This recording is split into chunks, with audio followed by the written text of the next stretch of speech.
খবরটা আমরা আগেই নিশ্চিত করেছিলাম আনুষ্ঠানিক ঘোষণার আগে। আমরা একটা সোর্সে, একাধিক সোর্সে এটা নিশ্চিত হয়েছিলাম। তারপরে বিভিন্নভাবে গণমাধ্যমে এবং বিভিন্ন আলোচনায় এটা আলোচিতও হয়েছে এবং খবরটা বেশ বড় খবর। সেটা হচ্ছে যে ভারতের সাবেক রাষ্ট্রদূত প্রণয় ভার্মার জায়গায় ভারত কাকে নতুন রাষ্ট্রদূত বানাচ্ছে। আমরা আগেই বলেছিলাম যে নতুন হাইকমিশনার হিসেবে আসছেন দীনেশ ত্রিবেদী এবং তাকে নিয়োগ দেওয়ার সিদ্ধান্ত নিয়েছে ভারত। সাংবাদিক, কলকাতার জনপ্রিয় সাংবাদিক চন্দন নন্দী এই তথ্যটা নিশ্চিত করেছিলেন। তাকে উদ্ধৃত করেই আমরা এই খবরটা আপনাদেরকে আগেই জানিয়েছিলাম। আজকে আনুষ্ঠানিক ঘোষণা হলো দীনেশ ত্রিবেদী বাংলাদেশের নতুন রাষ্ট্রদূত, ভারতের নতুন রাষ্ট্রদূত বাংলাদেশে যাকে নিয়োগ দেয়া হলো। এই নিয়োগটা একটা বড় ঘটনা। কেন বড় ঘটনা? সাধারণভাবে কূটনীতিকদের রাষ্ট্রদূত হিসেবে নিয়োগ দেওয়ার যে রেয়াজ, সেই রেয়াজ ভাঙল ভারত এবং ভেঙে একজন সাবেক মন্ত্রী, একজন সাবেক সংসদ সদস্য এবং বিজেপি নেতা, তাকে কূটনীতিবিদ হিসেবে নিয়োগ দেয়া হলো।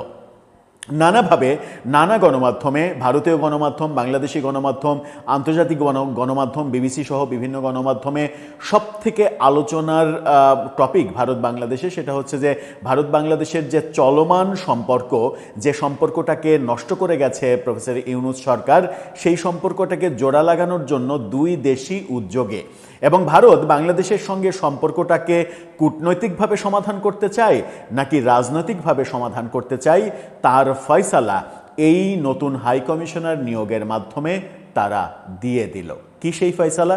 চলুন একটু জেনে দেখি এই ভিডিওতে। নতুন হাই কমিশনার যাকে নিয়োগ দিল ভারত এবং সেটা কনফার্ম করলো আজকে, তার মাধ্যমে ভারত বাংলাদেশকে কি বার্তা দিচ্ছে। থাকবেন পলিটিক্স টিভির। ভারত অবশেষে ঘোষণা করেছে দীনেশ ত্রিবেদীর নামই, তিনিই হচ্ছেন বাংলাদেশে তাদের নতুন রাষ্ট্রদূত। ডেইলি স্টারের এই শিরোনামটা দেখে নিন। ডেইলি স্টার বলছে, ঢাকায় ভারতের নতুন হাই কমিশনার ত্রিবেদী। ভারতের কেন্দ্রীয় সরকারের সাবেক মন্ত্রী এবং বিজেপি নেতা দীনেশ ত্রিবেদীকে হাই কমিশনার হিসেবে ঢাকায় নিয়োগ দেওয়া হয়েছে। ভারতের পররাষ্ট্র মন্ত্রণালয়ের ওয়েবসাইটের এক সংবাদ বিজ্ঞপ্তিতে আজকে এটা নিশ্চিত করা হয়েছে। শিগগিরই তিনি এই দায়িত্ব গ্রহণ করবেন বলে বিজ্ঞপ্তিতে বলা হয়েছে। দীনেশ ত্রিবেদী ঢাকায় প্রণয় ভার্মার জায়গায় আসছেন। প্রণয় ভার্মা এরই মধ্যে ব্রাসেলসে ইউরোপীয় ইউনিয়নে ভারতের রাষ্ট্রদূত হিসেবে নিয়োগ পেয়েছেন। তার মানে তার প্রমোশন হয়েছে, তিনি বাংলাদেশে সফল হয়েছেন বলেই বিজেপি সরকার মনে করেছে। দীনেশ ত্রিবেদী ইউপিএ জোট সরকারের আমলে তৃণমূল কংগ্রেসের সদস্য হিসেবে কেন্দ্রীয় রেলমন্ত্রী ও স্বাস্থ্য ও পরিবার কল্যাণ প্রতিমন্ত্রী হিসেবে দায়িত্ব পালন করেন। তিনি 2021 সালের 12 ফেব্রুয়ারি তৃণমূল থেকে পদত্যাগ করেন এবং ওই বছরের 6 মার্চ বিজেপিতে যোগ দেন। 2021 সালে তিনি বিজেপিতে যোগ দেন। তার আগে তৃণমূল কংগ্রেসে ছিলেন, তৃণমূল কংগ্রেসের হয়েই তিনি মন্ত্রিত্ব করেছেন। সেই নেতা, বিজেপির নতুন দলে যোগ দেয়া বিজেপির এই নেতাকে ভারতের বর্তমান বিজেপি সরকার বাংলাদেশে হাই কমিশনার হিসেবে নিয়োগ দিল। যে বার্তার কথা বলছিলাম, ভারত তাহলে বাংলাদেশকে কি বার্তা দিচ্ছে? ভারত বাংলাদেশকে স্পষ্ট বার্তা দেবে, এটা আমরা আগেও একাধিকবার বলেছি, আবারও বলি। যে বার্তাটা দিল সেটা হচ্ছে যে ভারত বাংলাদেশের সঙ্গে সম্পর্কটাকে রাজনৈতিকভাবে দেখতে চায়। কূটনৈতিকভাবে দেখার চাইতে রাজনীতির চোখ দিয়ে তারা দেখতে চায় বেশি, এটাই তারা বার্তাটা দিয়ে দিল এবং এই বার্তা নিয়ে অনেকদিন থেকে আলোচনা হচ্ছিল। আলোচনাটা এবার বাস্তবে পরিণত হলো। তাহলে রাজনৈতিকভাবে কি বার্তা আসলে দিতে চাইলো তারা?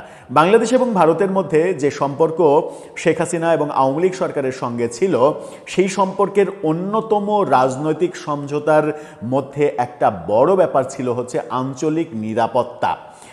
শেখ হাসিনা সরকার ভারতকে অনেক কিছু দিয়েছেন, এই ধরনের যে বাগাড়ম্বর প্রচারণা ছিল এবং প্রফেসর ইউনূস সরকার সেই প্রচারণাটা করার অনেক চেষ্টা করেছেন।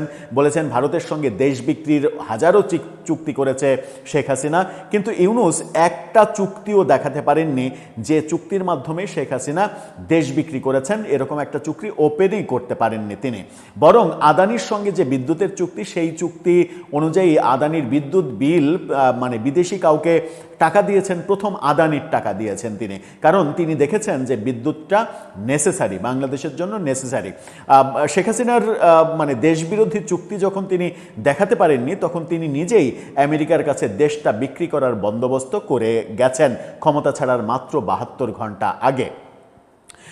এবং ভারতের সঙ্গে সম্পর্কটা ধ্বংস করে গেছেন প্রফেসর ইউনূস। ভারতের সঙ্গে সম্পর্কটা, রাজনৈতিক সম্পর্কটা, দ্বিপাক্ষিক যে সম্পর্ক, শান্তির সম্পর্ক, সেটা ধ্বংস করে গেছেন। শেখ হাসিনার কাছ থেকে সবথেকে বেশি, যেটা বলছিলাম যে সবথেকে বেশি কি পেয়েছে ভারত সরকার, আঞ্চলিক শান্তি।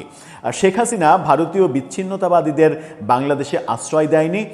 উলফা নেতাসহ অনেককেই বাংলাদেশে গ্রেপ্তার করে ভারতের হাতে তুলে দিয়েছে, এবং শেখ হাসিনা এই অঞ্চলে জঙ্গিবাদের বিরুদ্ধে একটা বড় অবস্থান গ্রহণ করতে পেরেছেন, জঙ্গিবাদ নির্মূল করতে পেরেছেন। ভারতের শঙ্কার জায়গা কিন্তু ওই জঙ্গিবাদ এবং সীমান্তে উত্তেজনা, এবং জঙ্গিরা পাকিস্তানি, ভারতীয়, বাংলাদেশি জঙ্গিরা বাংলাদেশে আশ্রয় পেয়ে ভারতে ক্ষতি সাধন করতে পারে, এই যে ব্যাপারগুলো অনেকদিন থেকে ছিল, সেখান থেকে শেখ হাসিনার 15.5 বছরে ভারত একটা নিশ্চিত শান্তির অবস্থানে ছিল। এটাই শেখ হাসিনার কাছ থেকে তাদের সব থেকে বড় প্রাপ্তি, এবং এটা কিন্তু রাজনৈতিক ব্যাপার। রাজনৈতিক সমঝোতা না হলে এটা সম্ভব নয়। সেই রাজনৈতিক সম্পর্কটাই আবার পুনর্নির্মাণ করতে চায় ভারত। সেই ক্ষেত্রে তাদের এখন নতুন বন্ধু বিএনপি এবং তারেক রহমান। তারেক রহমানের সঙ্গে বেশ মানে ক্ষমতায় আসার আগে থেকেই সুসম্পর্ক তৈরি করার চেষ্টা আমরা একেবারে প্রকাশ্যে দেখছি। বেগম খালেদা জিয়ার জানাজায় এস জয়শঙ্করের বিশেষ বিমান নিয়ে উড়ে আসা, তাদের প্রধানমন্ত্রীর চিঠি তারেক রহমানকে হস্তান্তর করা, মানে ভোটের আগেই এই ব্যাপারগুলো করা, ভোটের পরে শপথে তাদের স্পিকার ছুটে আসা, প্রধানমন্ত্রীর অভিনন্দন চিঠি হস্তান্তর করা, এই ব্যাপারগুলো বুঝিয়ে দেয়, এবং নরেন্দ্র মোদীর যে চিঠির ভাষা, সেই ভাষা বুঝিয়ে দেয় যে নরেন্দ্র মোদী তারেক রহমানের সঙ্গে নতুন ধরনের বন্ধুত্ব করতে চাইছেন। আবার যদি আমরা ঐতিহাসিক দিকেও তাকাই, তাহলেও ভারতের যে দলের সঙ্গে বিএনপির অপেক্ষাকৃত সম্পর্ক ভালো, সেই দলটার নাম কিন্তু বিজেপি। বিএনপির সম্পর্ক কিন্তু কংগ্রেসের সঙ্গে ভালো নয়, কংগ্রেসের সঙ্গে আওয়ামী লীগের পারিবারিক সম্পর্ক। তাহলে মানে এর পরে লোকসভা নির্বাচনে যদি কংগ্রেস ক্ষমতায় আসে, সেটা বিএনপির জন্য একটু বিব্রতকর হতে পারে, যেটা আওয়ামী লীগের জন্য লাভজনক বেশি হতে পারে। তাহলে মানে প্রশ্ন আসতে পারে যে শেখ হাসিনার সঙ্গে বিজেপি সরকারের এত ভালো সম্পর্ক হলো কেন? সেটা হয়ে গেছে, কারণ এখন যেমন ভারতের সঙ্গে আওয়ামী লীগের সম্পর্ক বাংলাদেশের সম্পর্ক না, আওয়ামী লীগের মানে রাজনৈতিক সম্পর্ক, এই যে বয়ানগুলো ছিল, এই বয়ানগুলো থাকলেও আমরা দেখেছি যে শেখ হাসিনার সঙ্গে ঠিকই কিন্তু বিজেপি সরকারের নরেন্দ্র মোদীর সম্পর্ক ভালো হয়ে গেছে দুই দেশের প্রয়োজনে। দুই দেশই মনে করেছে যে সম্পর্কটা ধারাবাহিকভাবে অব্যাহত রাখতে হবে এবং ভালো রাখতে হবে। ভালো রাখার এই প্রয়োজনটা বোধ করেছে বলেই ভারত বাংলাদেশের সম্পর্কটা ভালো ছিল। এখন বিএনপি সরকার আবার বোধ করছে সম্পর্কটা ভালো রাখা দরকার, এই কারণেই সম্পর্কটা ভালো হতে যাচ্ছে, এবং ভারতও সেই ব্যাপারগুলোকে রাজনৈতিকভাবে মোকাবেলা করতে চায়। আরেকটা বড় ইস্যু আছে, সেটা হচ্ছে যে আওয়ামী লীগ এবং শেখ হাসিনা ইস্যু। আওয়ামী লীগের রাজনীতি ফিরিয়ে দেয়া, আওয়ামী লীগকে রাজনীতির মাঠে আসতে দেয়া, এই ব্যাপারে এই দীনেশ ত্রিবেদী একটা বড় ভূমিকা পালন করবেন বলে ভারতীয় সাংবাদিকরা আভাস দিচ্ছেন। সংসদে যে বিল পাশ করা হয়েছে, সন্ত্রাস বিরোধী বিল, সেই বিলের মানে সেই আইনের আওতায় শেখ হাসিনার দলকে নিষিদ্ধ করা হয়েছে কিংবা নিষেধাজ্ঞা দেওয়া হয়েছে নির্বাহী আদেশে। সরকার যেন খুব শীঘ্রই এই নির্বাহী আদেশ উইথড্র করে নেয়, সেই ব্যবস্থা দীনেশ ত্রিবেদী নিজে মাঠে থেকে দেখভাল করবেন, এরকম ইঙ্গিতও ভারতীয় সাংবাদিকরা দিচ্ছেন। শেখ হাসিনার প্রত্যার্পণের ব্যাপারটাও একটা বড় ব্যাপার, সেখানেও একটা রাজনৈতিক সমঝোতা দরকার। শেখ হাসিনাকে ফিরিয়ে দিতে হলেও রাজনৈতিক সমঝোতা দরকার, শেখ হাসিনাকে ফিরিয়ে না দিয়ে ভারতের সঙ্গে সম্পর্ক ভালো করতে চাইলেও সেটাও কিন্তু রাজনৈতিক সম্পর্ক দরকার, রাজনৈতিক একটা বোঝাপড়া দরকার, এবং সেই কাজটা বিজেপি সরকার দীনেশ ত্রিবেদীকে নিয়ে, এই বর্ষিয়ান সাবেক মন্ত্রীকে দিয়ে করাতে চাইছে, যেটা একজন সাধারণ কূটনীতিবিদ, একজন আমলাকে দিয়ে অপেক্ষাকৃত কঠিন কাজ।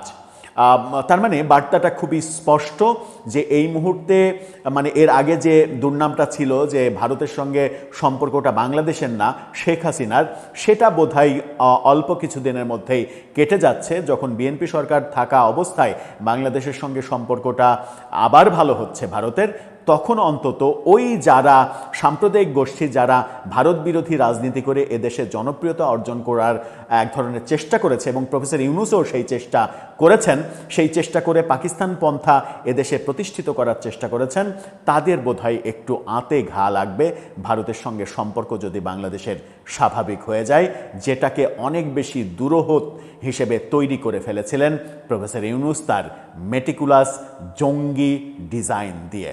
দর্শক, আপনার মতামত জানিয়ে এই ব্যাপারে লিখতে পারেন আমাদের কমেন্ট বক্স।